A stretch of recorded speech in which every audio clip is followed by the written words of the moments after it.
lagi. Ini gantian saya jadi hostnya. Tuan rumah. Mana nih beli? Mana nih kita cek mana nih? Mana nih? Beli cerek nih, kayaknya ada nih.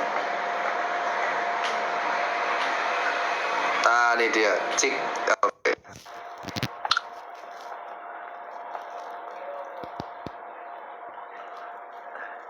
Beli? Halo, di ACC dong.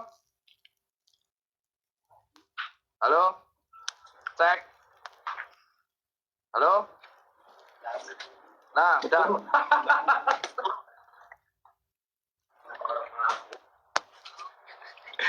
Ruwet. Minuman ruwet. Buset, di tempatku 30%. Kita memang jaringan kita pun jelek itu. Enggak, jaringanku bagus. Jaringan kita bagus. Oh, udah, ayo beli, lagi beli. Lanjutin beli. Gajah Pak Lek. Beli, senyamu beli ya Allah. Cap. Oke, balik lagi.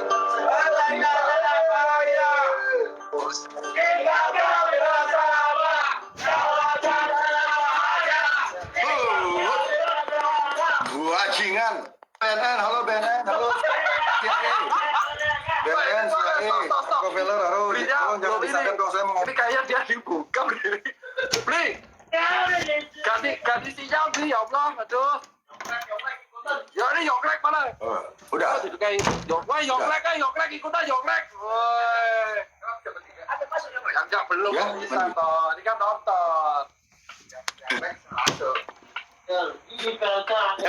Belum. Apa Judulnya apa sih?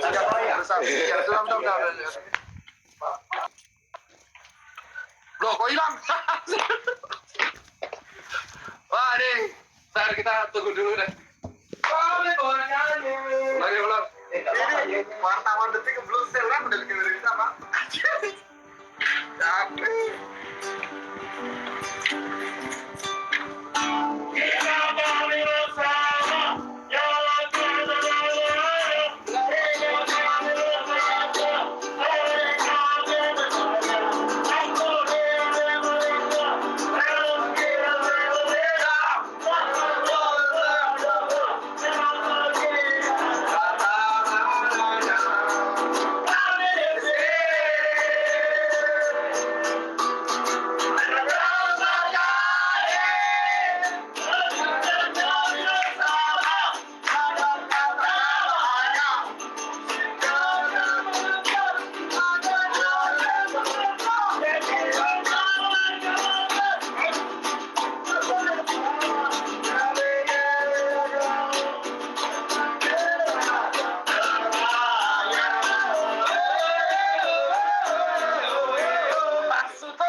Kita cari dulu yang ya ini kok mana nih? Ini mana nih? Aduh, ini caranya gimana sih? Saya cari dulu. Kak Nora, ini papa. Weh, yo, Mas Yoglek, weh. Tuh, pertama kali loh nih. Yoglek nih. Yoglek. Hah? Respect, nonton nih. Kapan lagi Yoglek nonton, coy? Ini gabut pasti dia nih. Lagi gak ada job berarti. Woi, Yoglek, woi. Mas, Kak Nora, ini Papa C di mana? Tolong dong dikabari. Sinyalnya amburadul banget. Oh, gila lu jahat lu, kayu Yoglek lu dikatain lu.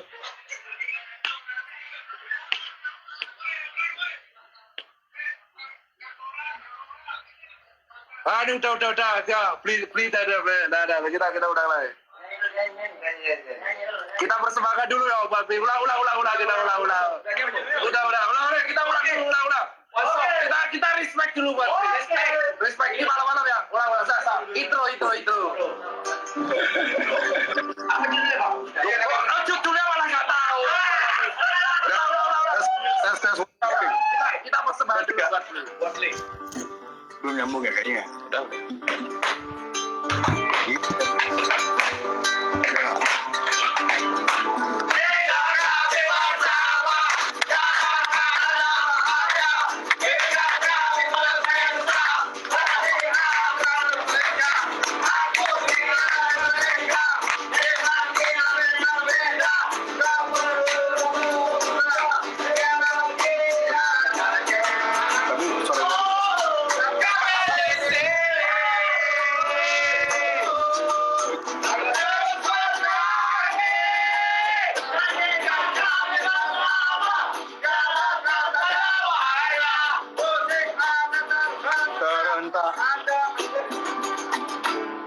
Di mana tetangga. Oke, udah selesai. Kita kembali lagi membahas tentang konspirasi. Oke, persembahan buat beli ini ya. Udah.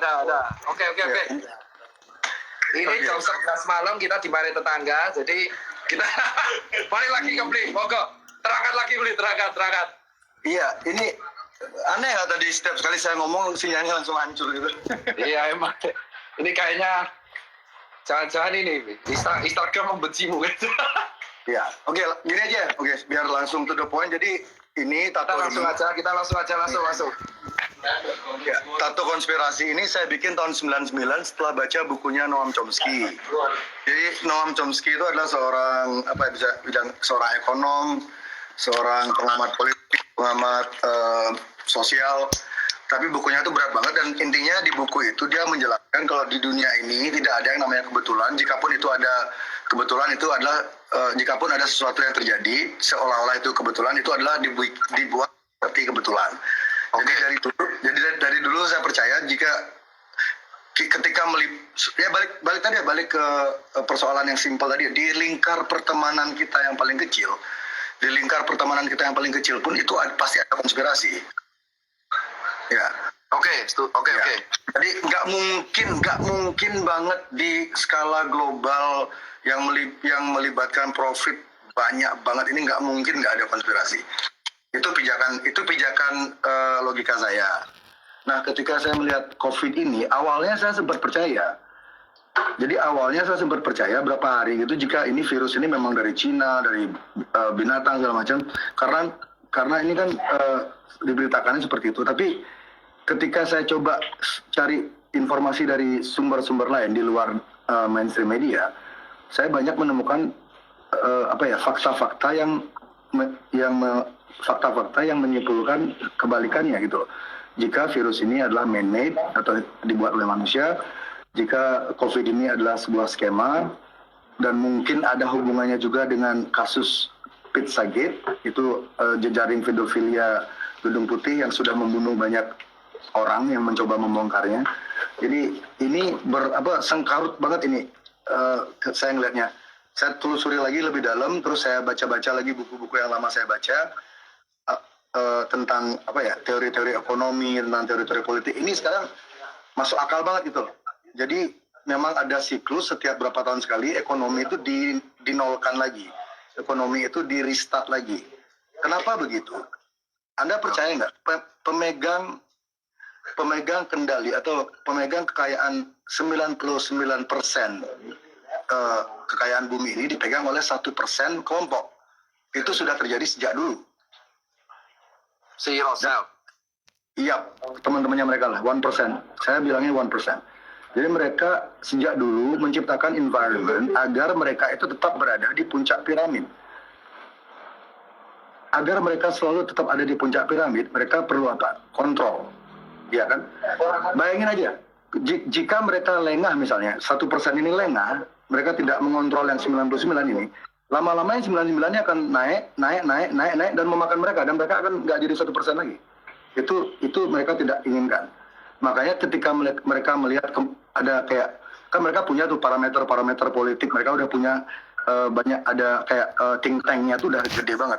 Jadi ketika think tank-nya menyarankan kekuatan peta politik dunia seperti ini, peta ekonomi dunia seperti ini, jika kalian tidak melakukan ini dalam beberapa tahun, kalian akan turun dari puncak piramid, orang lainnya akan naik.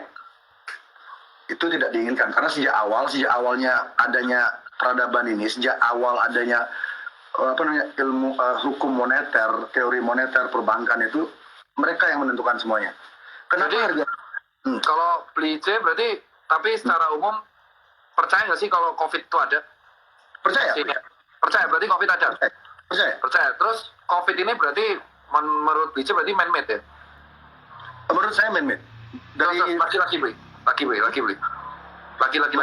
Menurut saya. Terusin. Menurut saya COVID ini man-made.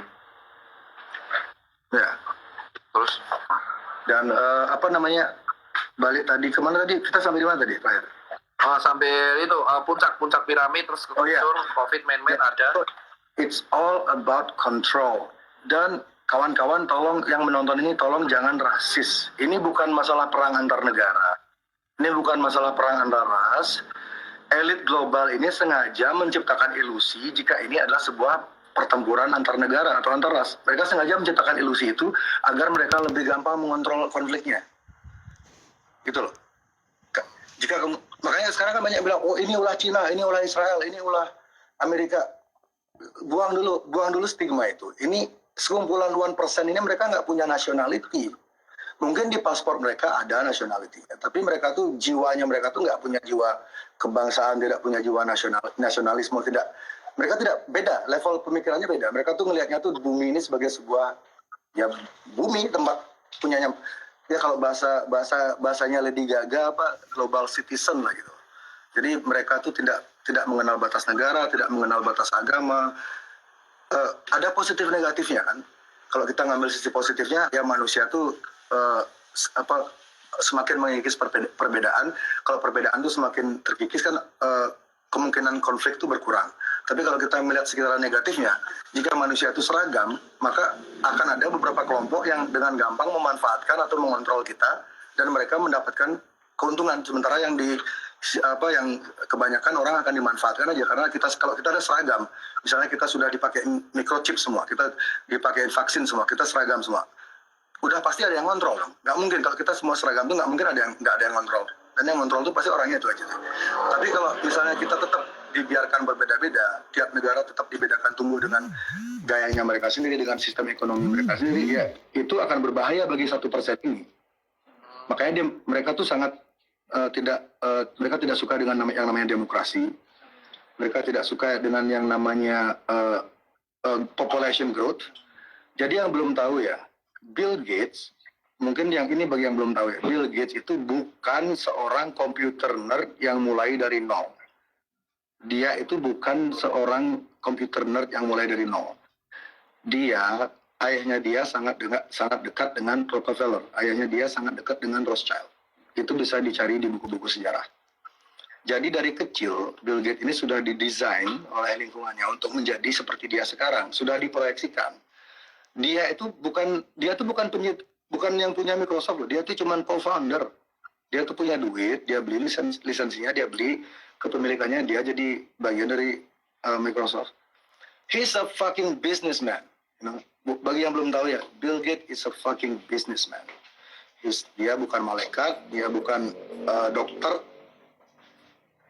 Ini makanya kemarin saya emosi sama Mas Tirta tuh, Mas Ipeng tuh ketika Mas Ipeng ngomong ke saya, beli jangan ngomong hal yang di luar kapasitas.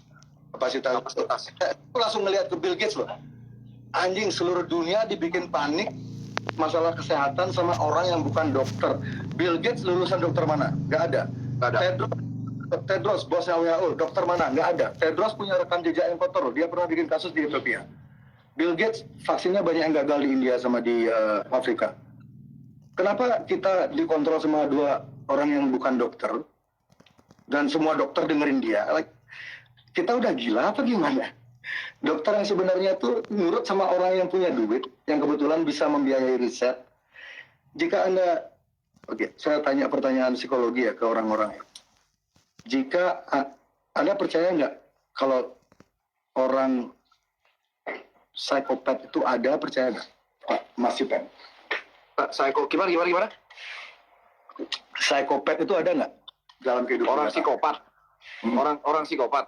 Ya. Kalau di dalam tanah orang, maksudnya di kelainan jiwa sih mayor mental ada, gangguan mayor mental. Oke. Orang serial killer termasuk psikopat atau dia jujur, kalau orang serial killer jujur aja kalau dia mati dia memiliki hampir semua sih ada kelainan mayor mental mereka, kelainan mayor mental gitu. Ada yang bisa disebut schizophrenia, ada yang bilang bipolar, ada yang bilang maniak gitu. Iya, betul. Psikotik. Jadi orang-orang dengan masalah kejiwaan kayak gitu ada di sekitar kita dong berarti. Ya, emang. Ya. Bayangkan sekarang, serial killer aja ada. Orang pemakan kanibal aja ada.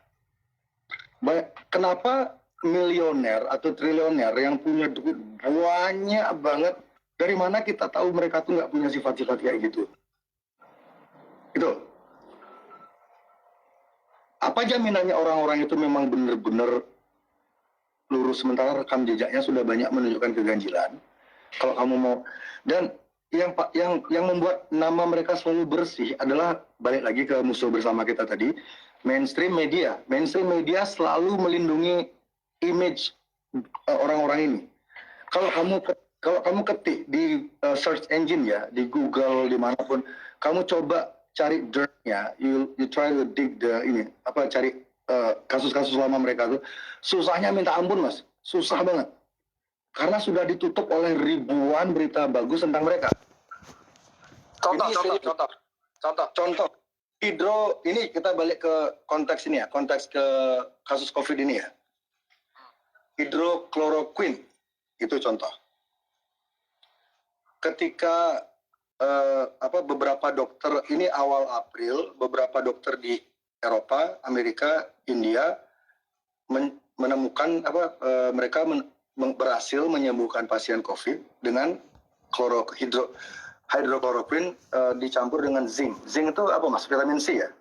Zinc itu jenis vitamin multivitamin sih, bukan ya suplemen lah. Zinc Zn itu kayak ion sih, Zn. Ya, jadi bukan cuma satu dokter, banyak dokter yang berhasil menyembuhkan pasien dengan itu. Harga hidrokloroquine itu 60 sen. 10 sen. Harga hidrokloroquine itu per butirnya 10 sen, itu 1.600 rupiah. Yang megang paten obat itu bukan dari lingkaran 1%, bukan dari teman-temannya Gates, bukan dari Rockefeller, bukan dari Rothschild, bukan dari Soros, orang lain. Ini menurut saya hidrokloroquine ini di luar perkiraan mereka. Mereka mikirnya tuh nggak akan ada yang bisa nemuin, ternyata ini ada. Dan hidrokloroquine kan dicoba dipopulerkan oleh Donald Trump juga, Pak Jokowi juga, beberapa presiden negara mencoba memberi solusi ke masyarakat. Coba ini obatnya, ini ada yang sembuh, monggo dicoba. Apa yang terjadi? Seminggu setelah itu CNN, New York Times, Washington Post, Vice Magazine, semualah itu, semua hampir berpengaruh ya, yang diikuti sama orang-orang pintar, yang dipercaya sama orang-orang yang kelas menengah ke atas, orang-orang di perusahaannya, orang-orang yang punya banyak anak buah, mereka yang ikuti media-media itu diserang. Jadi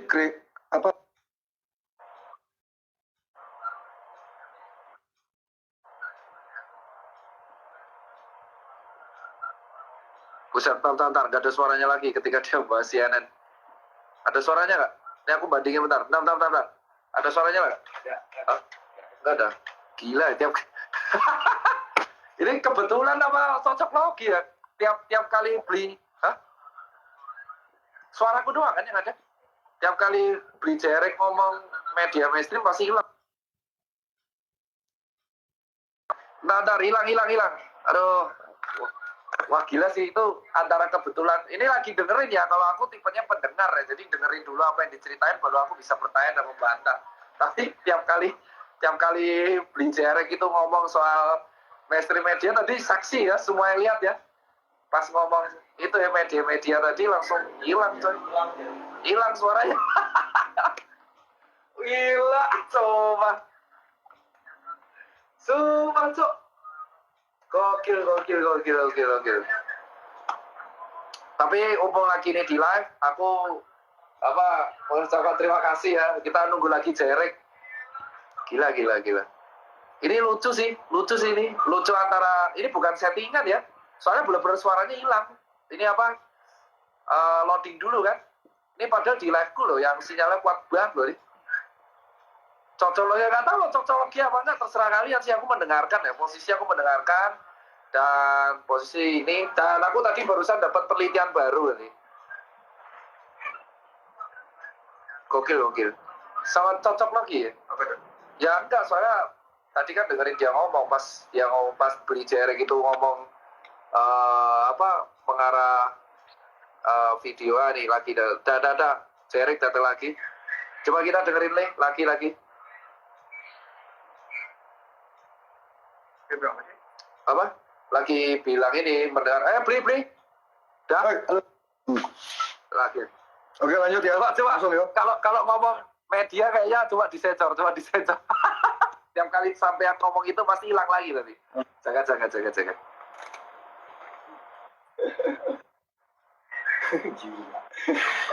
Oke, Mas, kita udah bikin surat wasiat, Mas. Sumpah. Coba. Kita lihat. Oke, kita normal nih. Udah Apa normal. kita tadi sampai yang media, Ini aku matiin komennya aja. Enggak, ini kurang ini. Oke, ya itu ide yang bagus sih. Mungkin mereka Coba Mungkin mereka kita masuknya lewat- MSM aja lah. Jangan kita coba nggak sebut nama. komen mungkin. Matiin komennya, Mas.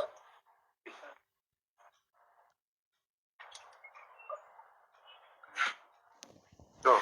Udah tak bilang algoritma itu tuh. Oke, coba lah. Putus-putus terus ya Mas, ya Allah, susah banget. Ini dah, lagi. Yo.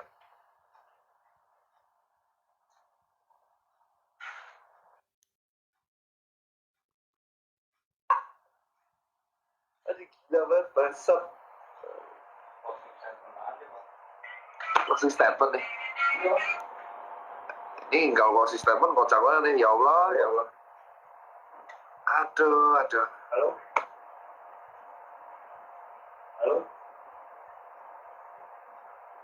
Halo?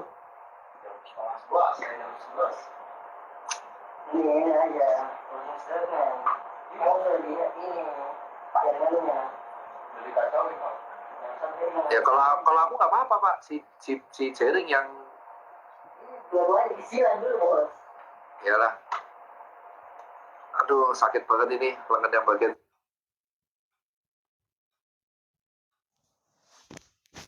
Sini.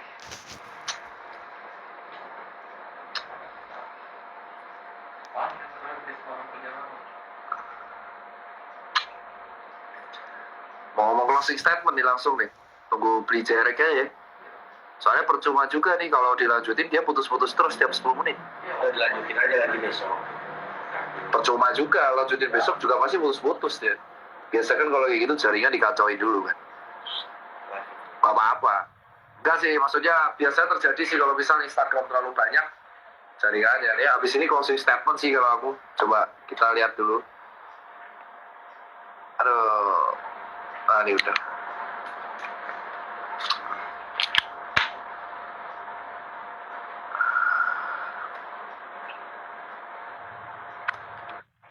Oh, udah. Dah. Yuk lagi yuk. Langsung Oke, lanjut ya, Pak. Gimana? Berarti nama medianya nggak boleh disebutin ya? Oke, nama medianya. Terus. Jadi ketika hidrokloroquine itu berusaha dipopulerkan oleh beberapa dokter, beberapa mainstream media yang berpengaruh itu langsung membanjiri search engine Google itu dengan berita-berita buruk tentang hidrokloroquine. Hidrokloroquine dibilang bisa berbahaya bagi jantung, tidak bisa menyembuhkan COVID. Jadi kalau sekarang Anda coba ya, saya bilang berkali-kali kepada di caption saya di Instagram, algoritma adalah Tuhan baru. Siapapun yang bisa mengontrol algoritma bisa mengontrol bumi. Karena kalau kamu udah ngontrol algoritma, kamu tuh bisa ngebentuk persepsi manusia gitu. Sekarang coba Anda buktiin sendiri. Anda ketik hidrokloroquine di Google. Yang keluar tuh sebelumnya tuh banyak berita bagusnya. Tapi setelah dokter ini menemukan mengumumkan kalau mereka